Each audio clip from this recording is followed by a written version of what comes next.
Today is a relatively easier Gemara than we've had till now. And the Gemara starts on Mem Aleph from a base about 10 lines up, 3, 6, 9, about 9, 10 lines from the bottom. And that's about from where does the Yevama get supported? So the halach is usually that a woman, part of the ksuba is that after her husband dies or divorces her, so she's entitled to ksuba. And if he dies, so she could be supported from his estate until she demands the ksuba. So she gets mazonos from the estate of the husband. If she demands the ksuba, so then she gets the ksuba, and then they don't have to support her anymore. But here the more talks about that if her husband died and he had no children and she's falling to Yibum, who does she get supported from? From the husband's estate or from the Yevam's estate? The first 3 months she can't do Yibum or Chalitza, so she's still supported from the husband's estate. That Allah is that she's supposed to be, that's what it says, Rashi brings down. This is the regular din ksuba, that a widow is supported from her husband's estate. After that, she doesn't get support from anybody. And you could say the reason is in order to force her, in order to make her make the move, that she should do Chalitza or Yibum. Or Macharusa said, you don't have to come on to that the reason why she gets mazonos is because she's honoring the husband to remain in widowhood, but now she's not doing. Now she's not honoring the husband. The husband honor to the husband should do it to take Yibum or Chalitza to finish it off.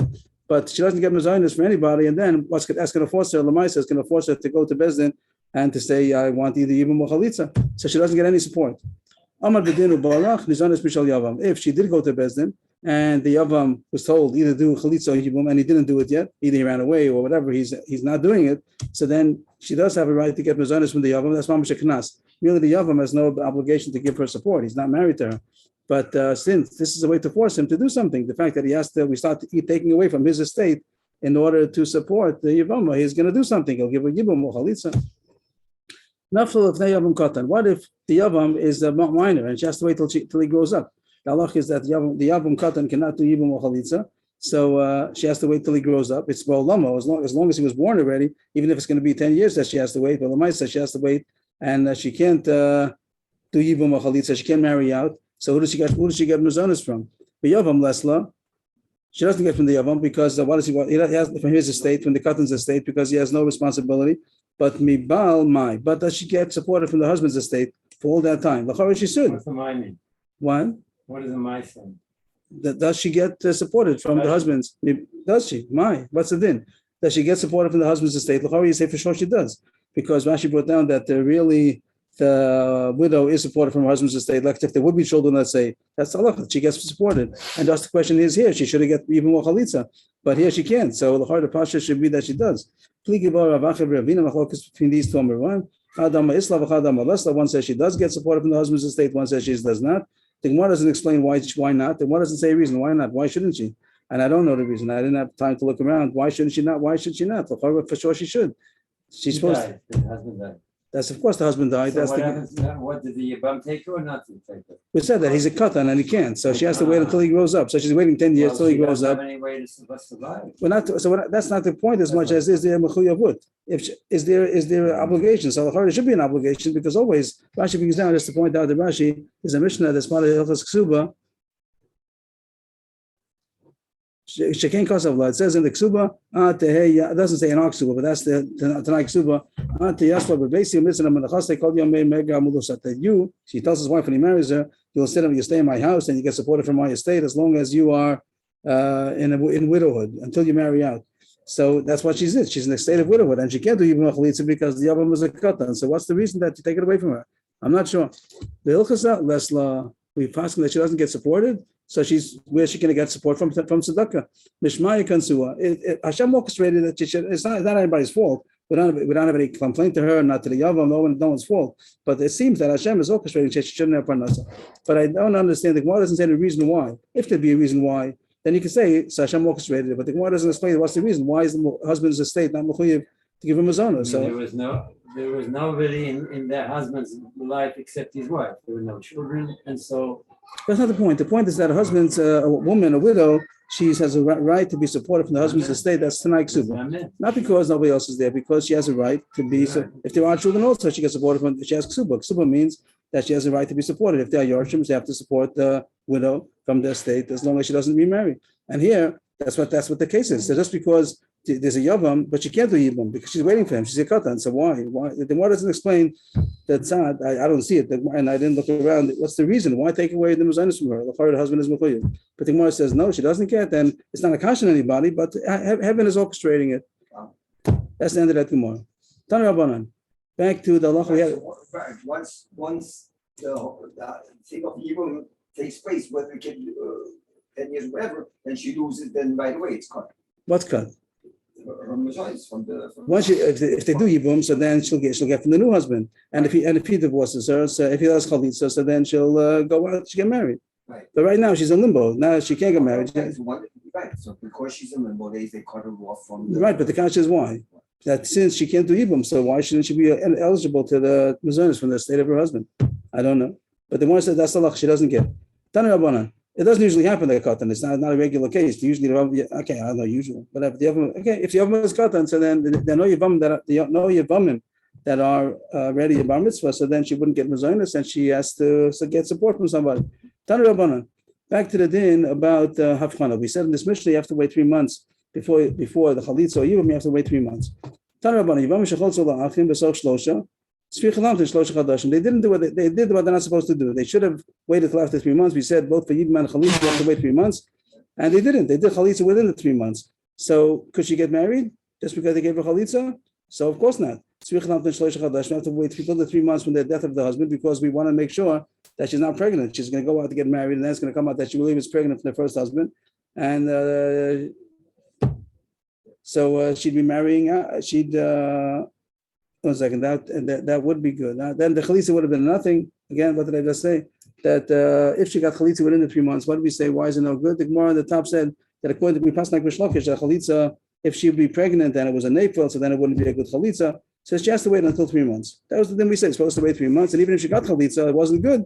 So it might not be good. So wait till after 3 months before she marries somebody else, and then wait 3 months. And then she, if she was pregnant, that she had a miscarriage, and they have to have chalitza again. Okay, but she shouldn't get married. If she wasn't pregnant, then she just goes into their marriage. If she doesn't get another chalitza. That's the question. Why not? She needs a second chalitza. If she was not pregnant. She's not pregnant. If she was not pregnant, right, then she would not need another chalitza. Why? Because the first because she would because she got chalitza. The first one it's not car because it should only affect by 3 months. No, so Moshe is saying only if she was pregnant. That Rabbi Yochanan says that if she was pregnant and it was a miscarriage, so then it's not a good chalitza. Rish Lakish holds that's how he paskin. But if she comes out she was not pregnant, so then there's no reason why the chalitza shouldn't be good. So then the it would be good. But she shouldn't have done it. But there's no question she can't marry out until after she verifies if she's pregnant or not, and now la'acha gimel. What if she waited the way she's supposed to? They got chalitza after 3 months. So the question is, does she have to wait another 3 months after the chalitza, or the whole point is 3 months after the husband died? So what do you say? When did she wait the 3 months? She doesn't have to wait another 3 months after the chalitza. The point is, she waited 3 months after the husband died. So she waits after the husband died. She waits 3 months, gets chalitza, and then she get married right away. Like you see from here, when we say 3 months, it doesn't mean from the time that she got chalitza, means from the time that the husband died. But the Gemara, that sounds simple. That's what we want. We want that there should be a hana. We want to know if the first husband left any seed. But the Gemara has a problem from a get. What's the halacha by a get? So when do you count the 3 months? If a woman got divorced, when did she start counting the 3 months that she should be able to remarry? So there's 2 points about the get. One is the giving of the get. That's the actual divorce. But before that, the get was written.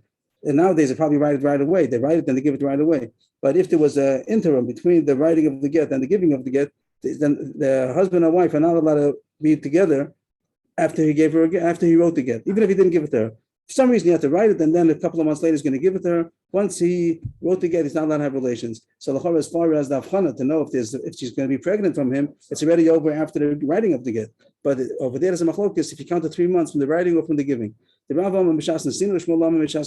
says that you count the 3 months from the time of the giving of the get, even if it was written before. And Shmuel says, Shmuel, we understand that once he wrote the get, so that he's not allowed to have relations, we know that it's havchana. We're able to discern if the child is going to be from the first husband or not, because they had no relations after the writing of the get. But the Gemara is asking, according to Rav, that says Mishas Nesina, so the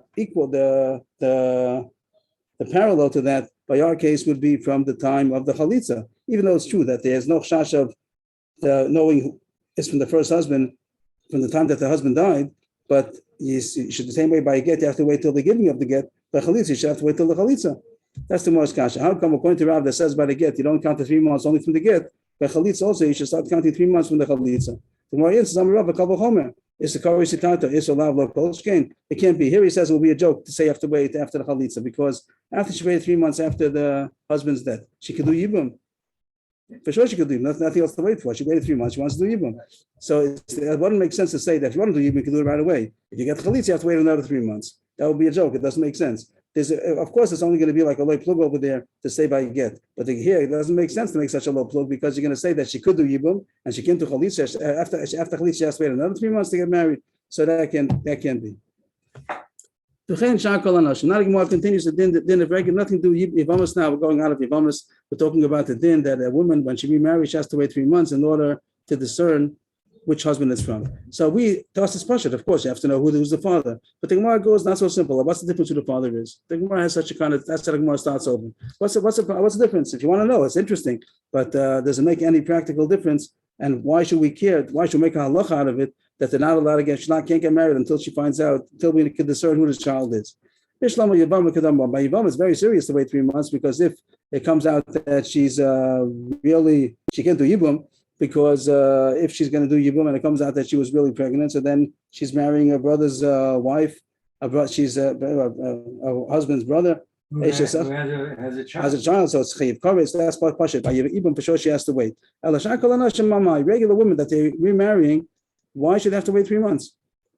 Interesting. So we would say pashut, you have to know who the father is. But the Gemara is asking, is then the halachic reason why you should want to know? If you want to know, it's your business. If you want to know, so wait. But we make halacha out of it. It's usher. What's this issue about?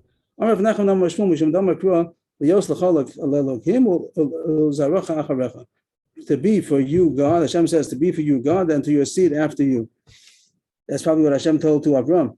So the pasuk says, to your seed after you. So the Gemara says in that drash, it says that you have to know who your seed is. The seed has to know who the father is. In order to be able to discern between if it's the first one son or the second one son, Rashi says that the Shechin is only Shora anu Yuchasim. Yuchasim means that they know what their parents are. Here's the Rashi. Shena Shina Shora Ela Alav that if you don't know who the people that don't know who the father is, so the Shechin is not sure on such a kind of Am Yisrael. Am Yisrael has to know who the fathers are. So there's a reason why we want to know who the father is. Most of Rav is the kasha that I'll show you is a case where we know the father is, and still you have to wait. The fikach yevig yoros. How about a goy and a goya that they were together, they were married, and they converted, and both of them converted. They want to continue being married. So the halach is that they have to separate for 3 months in order to know if the child was conceived. If they have a child, if the child was conceived after the conversion or not. Now the halach is that the child's going to be Jewish as long as he was born from a Jewish mother, even if the conception was him when she was a goy. So what's the difference over there? If the whole point is you know who the father is, they would know who the father is. That the same way that remarrying to a different, remarrying out, you have to wait 3 months, even remarrying within the same marriage, but one was when they were going, one was when they're Jewish, you have to wait 3 months in order to discern. What is the discernation over here? What are you discerning? We know who the father is. The Gemara says there is an issue. That we do want to know if the conception happened when they were holy already, when they were Jewish or not. The Gemara doesn't say what the difference is. It goes back to the Gemara before, that even the seed, to know that the seed, I think there's no practical ramification, there's no halachic ramification, the kid's Jewish. But I think that the point the Gemara is saying is similar to what I said before, that the Shechin is only Shora when this miyuchas, and you have to know the yichus also includes if the conception was when they were Jewish already. Right, but all accounts is if she's Jewish when she has the baby. I think so, right. As far as being Jewish, he's Jewish. But still, we want to know if the conception was when she was a guy or not. It would make a difference to if siblings are related or not. I'm sorry, I didn't hear. It would make a difference if siblings Yashim from the father or not. That's you're talking about the next Gemara, Rav Amar, Gzeira. They want to know. If she conceived before the father would be the father for Yerusha. You're talking about the case of the ger or not? For the gear. So what? What do you have? That's a practical difference. That if for three children are the related are related to the father for Yerusha. I'm not following. If this child is he? If I'm not following.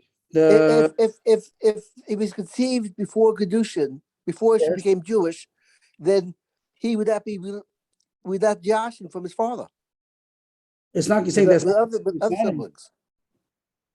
He's saying that it's not considered his father, even though he was born. Yeah. After she was Jewish, but if the father was not Jewish when he had relations, so he wouldn't be considered his son, and it would have ramifications as far as Jewish, because he wouldn't be Yashin him. Mm-hmm. I think so. Maybe not. I don't know. I didn't think about it. I don't know. Thank you. Sounds like something to look into. Okay, so the Gemara continues another terrace. All that was one terrace in order to discern who the child's father is. In between, we had a kasha about a ger. We answered it, but the first terrace was just to highlight the first terrace that lahavchin. This was the first terrace lahavchin ben zaro shal rishon. That's because of the pasuk lias l'chol olam. That's the first terrace. And now the Gemara is going to say another terrace. Rabbi Amar, that there's other practical ramifications. The first one is not so practical; it's more like a ruchniistic thing. It's more of a spiritual thing that the Shekhin is only show when they are miyuchasim. But Rabbi says another teretz, Rabbi Omar Gezerah, that they might. It's important to know who his father is. All kinds of practical applications. He has a whole list over here of all these practical applications. If you don't know who the father is, Rabbi Omar. If you don't know who the father is, Gezerah Shem Yisa Esachosa May Aviv. Let's say in all the cases, I'm not sure if you can do it the other way also, but that's to make it simple, that if he's born after the mother's already married to the second husband. Again, there was a second marriage, and the child was born after she was married to the second husband. You don't know who the father is. Is the father the first husband or the second husband? So there are a lot of ramifications. Let's say they'll think that it's the son of the second husband. So he might end up marrying the daughter of the first husband, and not thinking that it's not a sister. Really, it is. It might be marrying a sister. The first husband, this woman's first husband had a daughter, and now she thinks that she had no children from him, and she only had children from the second husband, this son. So he might end up marrying his real sister, if he's really a son of the first father. Also, ibem eshes achiv me'imo, that he might think that he's the son of the second husband, and really he's the son of the first husband. If his brother from the second husband will die without children, he'll do yibum, because he thinks that he's his brother from the same father, but really he's not. He's only a brother from the same mother, and there is no such yibum. He's all these mistakes. He's going to think that he's a son of the second husband, and really he's the first husband. All kinds of practical applications could come out. The third thing is Yotzi Yasim Ol Shuk, that his mother is really Chai Yibum. He thinks he's the son of the second husband, and when that man dies, so his mother thinks that she has a child from that husband, but really not. Really, he's a child of the first husband. So the woman is really Chai Yibum, and she thinks that she has a son. And the fourth case, the Yifta Yivim told the Shuk that his Yifta Yivim told the Shuk. How does that go over here? Yifta Yivim told the Shuk that he has a brother-in-law from the first husband. Really, he's the son of the first husband. In all these cases, let's say that he thinks he's the son of the second husband. Really, he's the son of the first husband. And if that first husband has a son who got married and has no children, so really he's the brother. He's the real brother of the first family, and he's supposed to do Yibum, but he thinks he's not. He thinks that he's a son of the second husband. So all four practical applications that he has to know who his father is. Just a little question: if she comes into marriage with children, or one child, or children, and he doesn't have a child with her and dies. No, that's nothing. It has to do with his children. Yibum is if he has children. And it was that doesn't make a difference. Right. Because he has no children. Whole din of Yibum is because he didn't have children, not because she doesn't have children. Master Rav Chananya. Rav Chananya is a kasha on the second shot. Rav said the reason why you have to have discernation, you have to discern over here, is in order to know who the child is, because if you're not, then there's going to be all kinds of problems of erva, that they're going to marry, all kinds of arayis problems might come up. But he has a kasha from a brisa. There's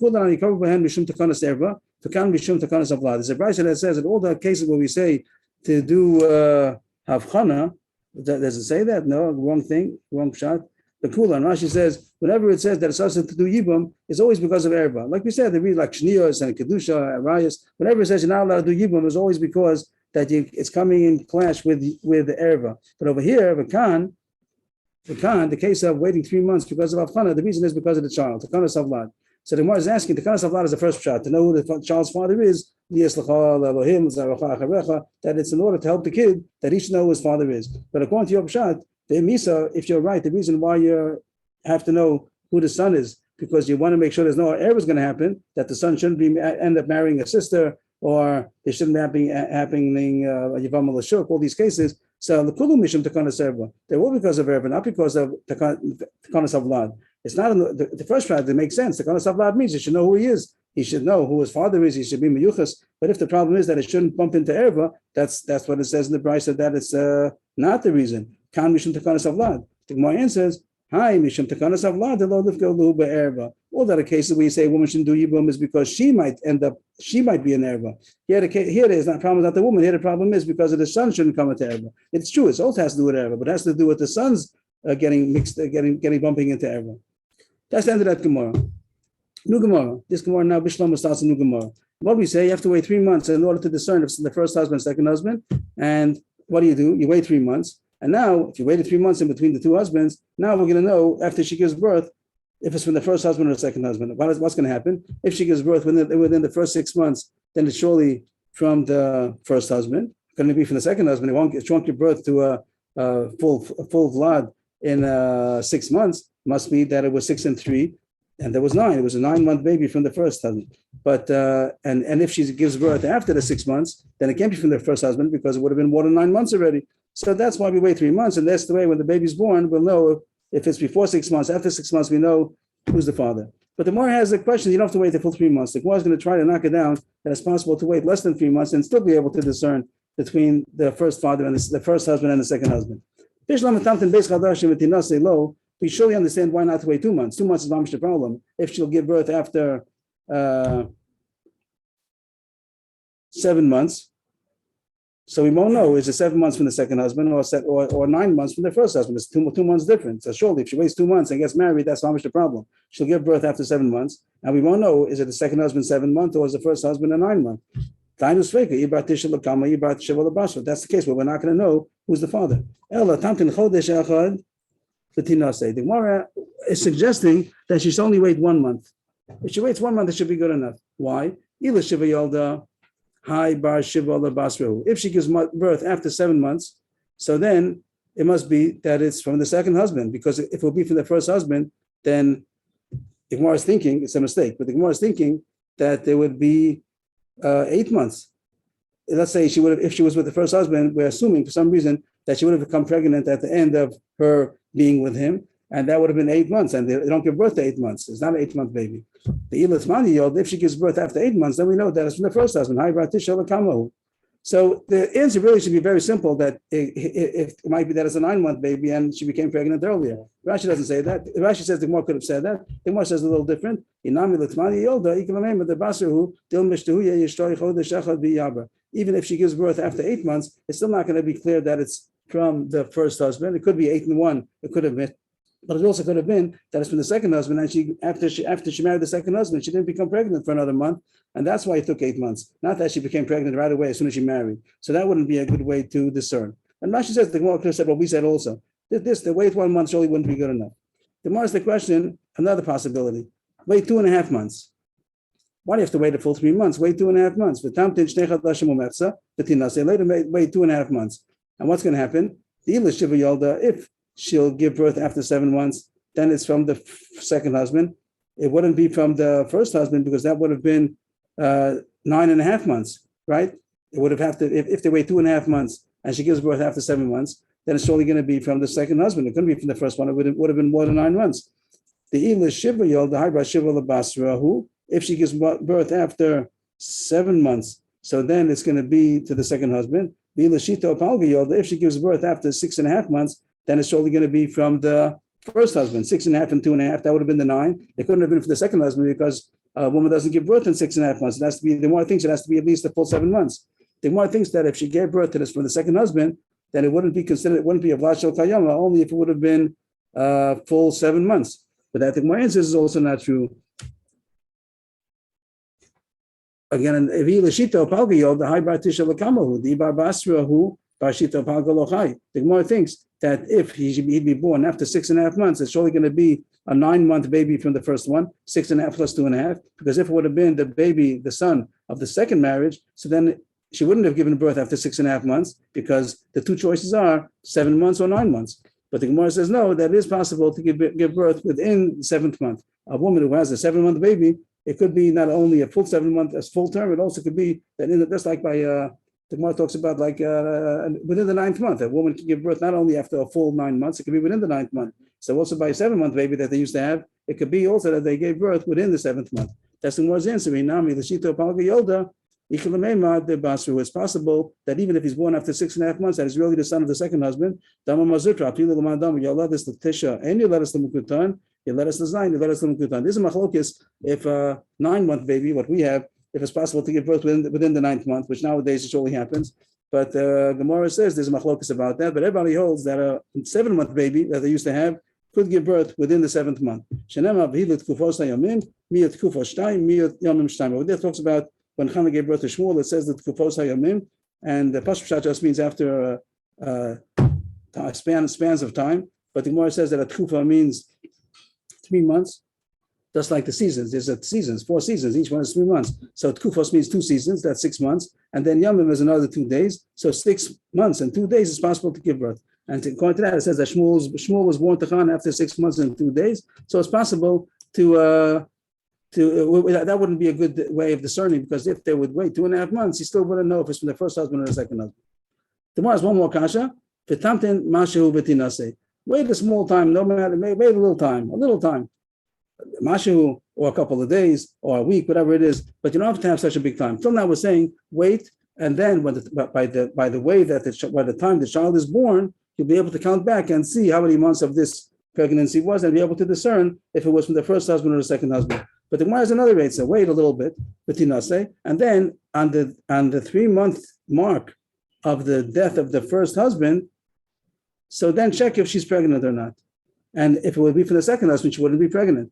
Till now, we talked about when she gives birth. When she gives birth, we count back how many months has it been since she got married, since she left the first husband. But the Gemara is saying there's another possibility, not to wait till she gives birth.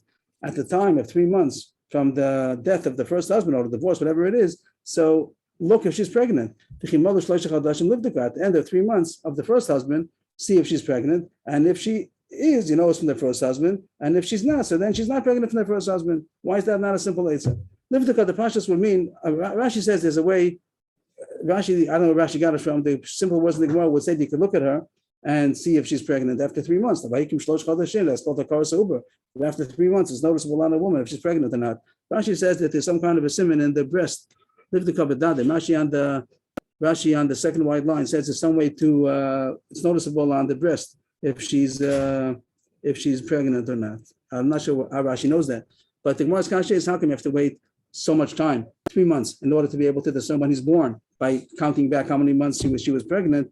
You could check after 3 months of leaving the first husband if she's pregnant. We don't check a woman who's married to see if she's pregnant, because it's degrading, and the husband is going to be like a gnite for the husband. They become nisgana to the husband that Bezin is checking if she's pregnant or not. Rashi says that it's possible to tell by a woman's walk if she's pregnant or not. Rashi says from the Chuvas Hagonim that when she steps in a stand or something like that, so it's a deeper kind of a step, which in Bechar means because she's heavier. It might be another shot besides that. It could be that the way she walks, maybe a woman, the way she walks, you could tell if she's pregnant or not. So, and that wouldn't be considered a gnite. It's not, we're not making any kind of a personal bedika over here. That a woman sometimes she'll cover up. Somehow she'll, even though the regular way of her walking would show that she's pregnant, but she'll be able to cover up, and because she wants that the child should be considered the son of the second husband, if in a case where the second husband is rich, let's say, and she wants him to get the Yerush of the second husband, not of the first husband. So we can't trust that. We have to wait until she actually gives birth, something that she can't cover up. When she gives birth, we know that to count back how many months she was pregnant, that's something that she can't cover up. But the way that she walks or something like that, so then she'd be able to cover up in order to make that her son seems to be from the second husband. But I thought we already said that 3 months is enough of the time to know when she has birth. We're talking about that there's a way to do less. The Gemara's kasha was that's possible to minimize. You shouldn't have to wait 3 months. You could just wait a couple of days. It'll be enough. That was the Gemara's kasha. And the Gemara says you can't trust that Badika because she has a way of covering it up. Therefore, we have to wait the full 3 months, and then there's no way to cover it up. We'll know whose son she is. That's the end of that Gemara. And now the Gemara goes to something we learned already before, that there's another din. Besides waiting 3 months to know whose son it is, there's another din that even if she's already expecting, she's very pregnant, or even more, that she already gave birth and she's nursing, it's also then she's not allowed to get married until she finishes. And that we had already before. Here the Gemara is bringing it up. The Gemara brought it from here.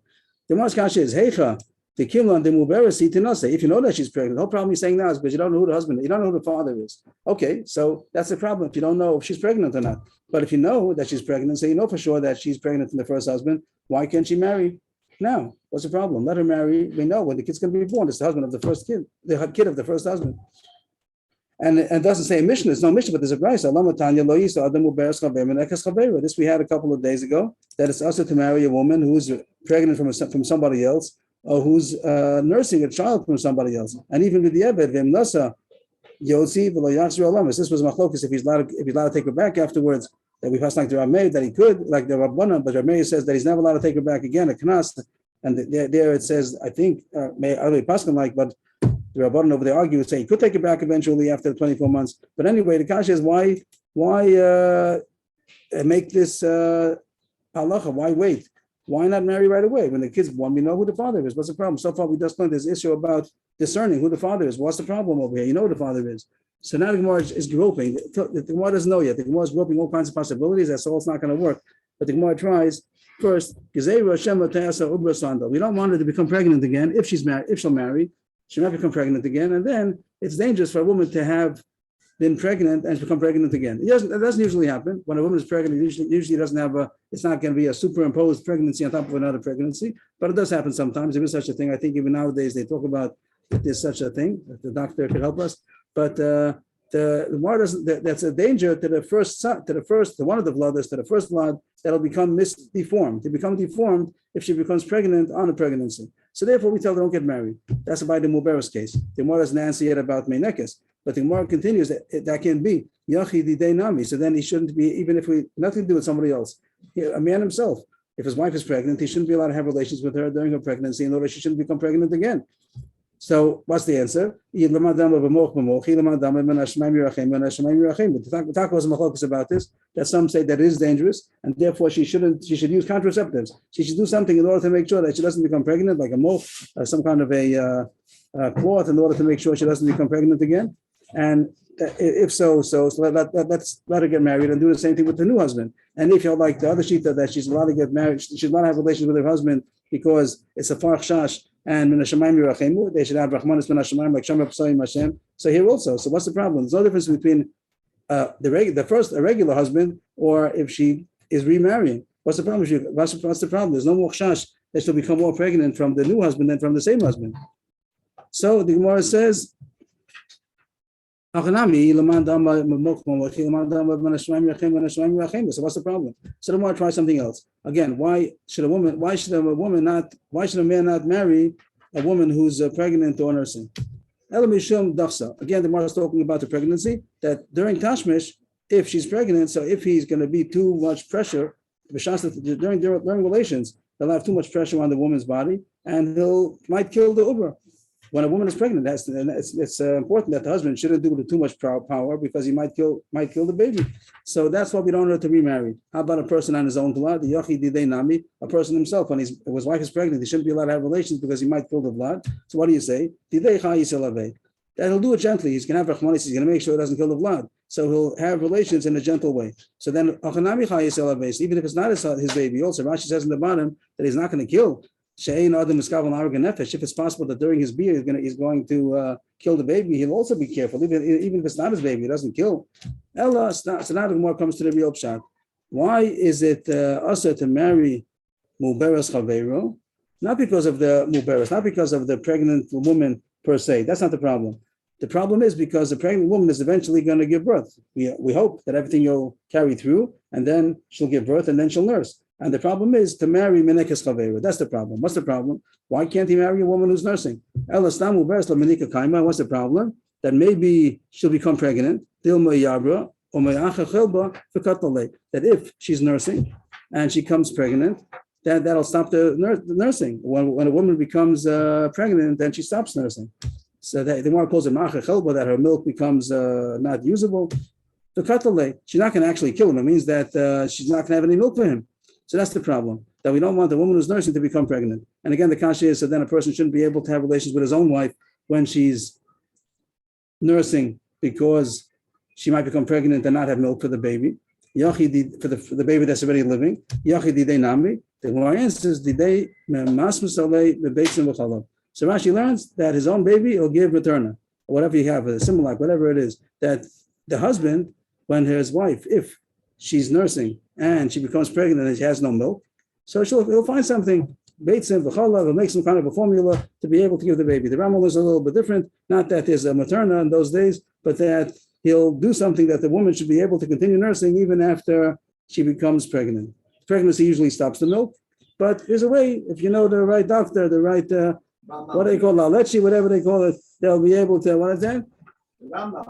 Exactly. So he learns that around the Gemara that there's ways to make that the woman should be able to continue having milk even after she becomes pregnant. So the kasha is then back on this husband. So let her marry a nursing woman, and if she stops nursing, if she becomes pregnant and stops milk, so he'll also do the same thing. He'll get maternal or whatever. Where's this? That even if it's not his own baby, it's his wife's baby, why will he not? Why is there a problem? Let him give her whatever she needs, the eggs and the milk, in order to be able to nurse the baby. Lo yav lo baal. He doesn't have to give it. It's not his baby. The husband, if it's the same husband, so it's his child.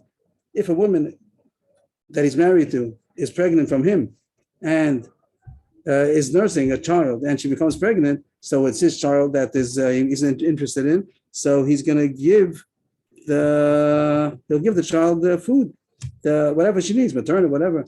But if it's not his child, it's his wife's child from another husband, it's not his obligation to get these kind of special foods. So that's a chashash, that he's not going to have support, she's not going to have support.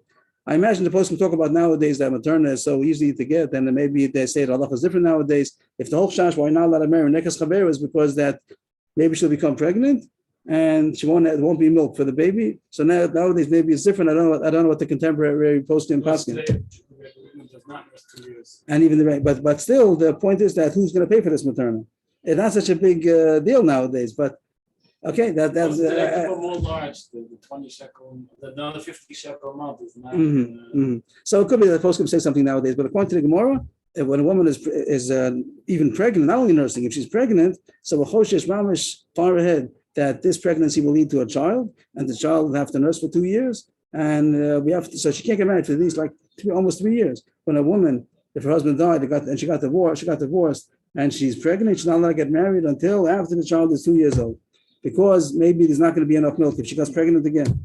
So interesting. The more is the kasha, but it's why can't she go to the Yorshim with the first husband? If we know that she's a Muberis Manika from the first husband, so they should have to pay for that. It's true the second husband doesn't have to, but let her get support from the first husband. That the woman would be embarrassed to go to Bezdin in order to demand this materna or whatever she needs from the Bezdin from the first husband, from the Yorshim, and therefore she wouldn't, and she would lose her milk, and the child would die. So we don't trust that. So because of that, they made such a big zera that a woman cannot be married until after she's finished nursing the child.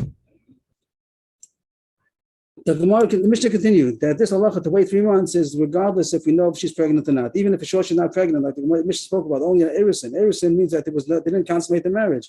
So either if she was from erisin from the first husband, or she only did erisin to the second husband, and surely there's not going to be any confusion about who the child is, still like a low plug, and she's not allowed to be married. She has to wait, probably even from erisin to erisin, maybe. I'm not even sure. The Mishnah is erisin to nesuin, nesuin to erisin. That even though there's not going to be a confusion of who the child's father is, still they're not allowed to be married for 3 months. And then the Rabbi Yehuda argued. Rabbi Yehuda argued in the Mishnah, and they said no, that it's permissible as long as there's no chash. Arusa could be married, could do nesuin, and nesuah could do erisin, because there's no confusion of who the father is. But first of all, there's a problem with the Mishnah. It says echad b'suva, sechad b'ulos, and then it says also Echad Grushas, Echad Almanos, Echad Arusas, Echad Nesuos. So Grush and Almana means no difference if it's from a divorce or from a widowhood, no difference. But then it talks about being a virgin or being a Beula. And that, the Gemara says, is the same as Eris and Nesuin. The Mishnah seems to be redundant. Maybe it's good to scroll back a little bit to get to the Mishnah where it says that, to see it openly, that the Mishnah seems to be redundant. Here it is on Daf, what is it? I'm not sure what Daf this is. Let's see. Daf Mem Aleph and Aleph. Over there on the bottom it says in the first white line, Echad Basula, Echad Lula, Echad Grusha, Echad Amonas, Echad Nesua, Echad Arusas. So Basula is Arusa. That's what it means, that they just had the Kedushin, they didn't have yet relations. And Nesua means a Beula. Beula is a Nesua, so it's the same thing. To say Basulas and Abulas is the same thing as saying Nesuas and Arusas. That's the more kasha that the Mishnah is redundant.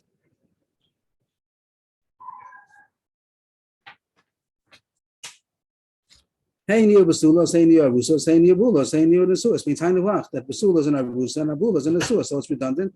So the Gemara says, I'm of you the Hachikama, Achas Basulas, Vachas Bula, Shenes Amalo, Shenes Agashu, Bayman Eris and Bayman Anasun. Rashi explains that it's just Tani Vadim Mafarish, that's really only explaining what it said. It first says either a virgin or not a virgin, and then it explains because there might be from Eris and Anasun, then the Mishnah is explaining itself, that no difference even if the Vada is not pregnant, or they're not going to become pregnant. Also, there's still a din to make the fun of 3 months, like a local. The Gemara starts. One day, Rabbi Elazar didn't come to the base medrash. He found Rabasi afterwards. What was news in the base medrash? What did they say? What did I miss? That Rabbi Yochanan said the Lach is like Rabbi Yossi. Now Mishnah Rabbi Yossi, Rabbi Yehuda, Rashi says both of them. They say that they don't say the low plug, and if there was only erison, so then it's permissible.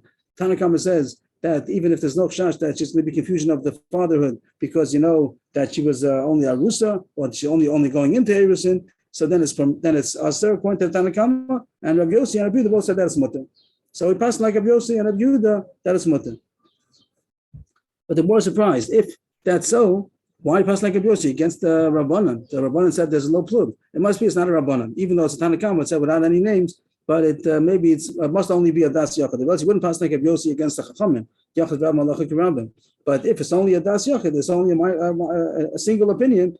The Tanakama doesn't say a name. So then we pass like Rabbi Yossi against him. So Rabbi Elazar probably said that you're learning that the Tanakama is only a Yachid. Yes, it's only a Yachid. Vatanya doesn't have a kasha. Vatanya is saying a statement that is so. That the Tanakama is only a Das Yachid that says a low plug, and we pass like a Yossi against the Tanakama. How do you know it's a Das Yachid?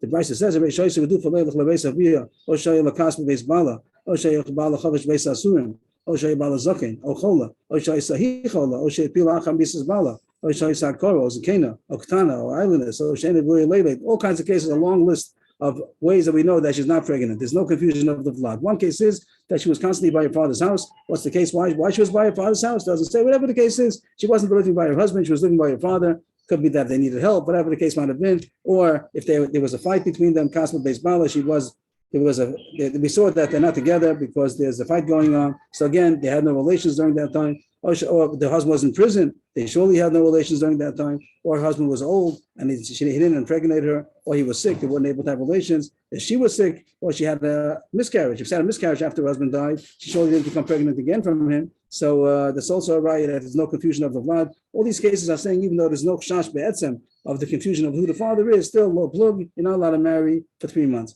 Or shoy sakara or zakena, that she was sterile, she wasn't able to have children, or she was old and she's not pregnant anymore. Or katana or islandess, or she's a katana, she can't have children, or she's an islandess, also sterile. Rashi says one is natural, whatever. Or whatever the case would be, all kinds of cases why she can't give birth. In all these cases, even though there's no chash of confusion, she has to wait anyway 3 months, which is the Tanakama of our Mishnah. But here we have Divrei Rab Meir. That's what the Gemara gets out of this brisa, even though it's so long. But they bring from this brisa that it's Rab Meir's talking. We didn't know who's talking. Tanakama just said without a name. So you might think that it's a Rabbanan. You might think that it's a lot of people talking. So no, Rab Meir is one who said it. So since Rab Meir is saying it, so that's why he's going to pass like Rab Yossi and Rab Yehuda. As the brisa continues, Rab Yehuda or Rab Yossi, whatever the gear says, that is permissible since there's no chash that she's pregnant, so then there's no confusion of the blood source mother. What we got out of all this, that the Tanakama is Rab Meir, and since it's only a Rab Meir, it's only a Das Yachid, so therefore we pass like Rab Yossi and Rab Yehuda who argue. I'm Rab Chia Brava, Chazav Rab Yochanan. But then after we quoted Rab Yochanan saying that the Allah is like Rab Yossi, that there's no low plug and she could marry if there's no chash that she's pregnant, But Rabbi Rabbi Yochanan retracted, and he passes now like Rabbi Meir that it is asa. That it is asa. There's a low plug, even though there's no chash of confusion because she's only an arusa or she's becoming an arusa. Also, it's asa for to remarry.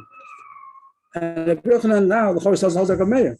The verse says now not because of Rabbi Meir. Rabbi Yosef, he had the bay, we must listen to Kama had the bay. If he did retract, it's because of the Brisa that's going to say that it's the Karma. Karma means Kerem, Yavna. Like it's soon going to say that it wasn't only Rabbi Meir. There was a lot of Chachamim that said so. And even though I would have passed like Rabbi Yossi against Rabbi Meir or Rabbi Yehuda against Rabbi Meir, but since it's Chachamim, it's Kerem Yavna, it's like the whole tzibur of Chachamim. So that's why he passes like them and Takalo Plug. And that's going to be a halacha that they're not allowed to marry even if there's no chasha of confusion. Titania Rabbi Shmuel ben Osha Berchem and Broka Shamati mipi Chachamim bekerem b'yavnes. Kerem b'yavnes talks about. That's the kibutza of the Chachamim after the Chorban, like is the story in the Morning Gittin says that Rabbi Yochanan ben Zakkai asked for the Yavne. They said Ten Yavne v'Chachamel. That's called over there Kerem Yavne. They say the pshat. They don't know what it means. That the Chachamim sat arranged like a kerem, just like a kerem is arranged rows. So too that's how they sat in the bezdin. I don't know why that's so significant, but anyway, the Chachamim and Kerem Yavne they said Kulan Tzurichas Lam Shlosh Chadashim.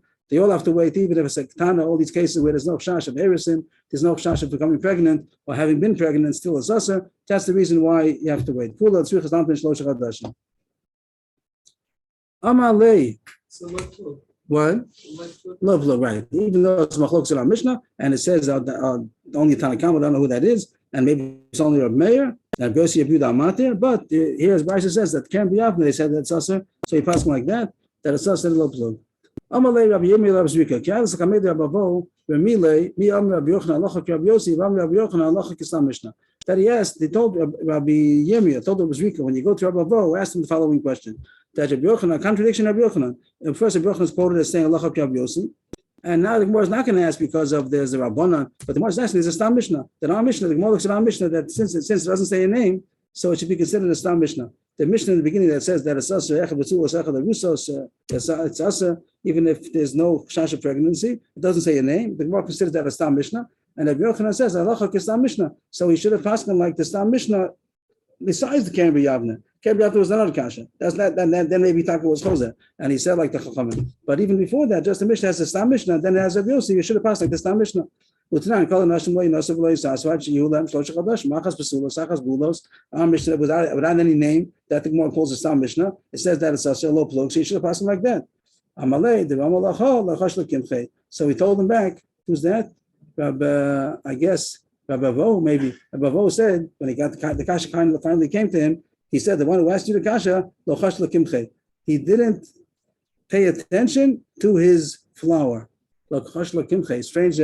Strange expression. Does Rashi say anything over here? Rashi says, so Rashi says when a person talks, that's called like he's grinding and giving out flowers, giving out words. He's not paying attention to what he's saying.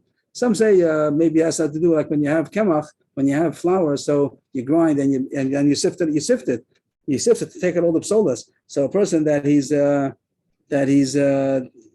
analyzing something, that's called that he's grinding. The analysis is called the grinding. So you're not paying attention to what you're grinding. He says not a kasha in the first place. Stam v'yachkach machlokasi ve'en halacha kistam. Amar Rav Papa v'tem Rav Yochanan machlokis v'achkach stam halacha kistam. Stam v'yachkach machlokis al.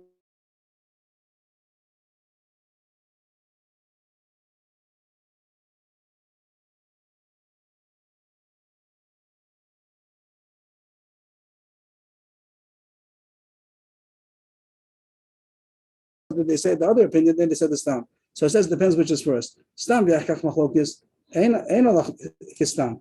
If the first stam Mishnah was said, like here, Tanakam, here the Gemara says that our Mishnah is a stam v'yachkach machlokis. Tanakam is the stam, and then Rabbi Yossi and Rabbi Yehuda argue. So the first was the stam, then the machlokis. Ein halacha kistam. Like a Papa Rabbi Yochanan say that if the machlokis, the differing opinion says the name says first, and then it says a stam Mishnah afterwards. So then the halacha is like the stam. That's what Rabbi Yochanan meant. The halacha kistam Mishnah. But if the stam was mentioned first and then the machlokis, ein halacha kistam. That's as far as we get today. Till this word nestamech and comes out a side sugya now will be coming up from tomorrow. And this halacha was all about do you say low plug? And this didn't have avchana. This didn't that you have to wait 3 months in order to discern who the blood is. Do you say low plug or not? And Amish was a machlokis. And the question is who you pass like. On one hand, it's Abyosi, may pass like Abyosi, and Yehuda. On the other hand, who's the Tanakama? If it was only a mayor, that's good. We could pass like Abyosi against that. If it's going to be a Karen B'Yavne, then not. And then there's another problem about a stam. The fact that it doesn't have a name. If that's a reason to pass like it, then that the Gemara says that wouldn't be a reason because stam b'achachocholkis, you would pass like the machlokis. Yashikar, everybody. Thank you. Thank you. Okay, good. Yashikar. Thank you.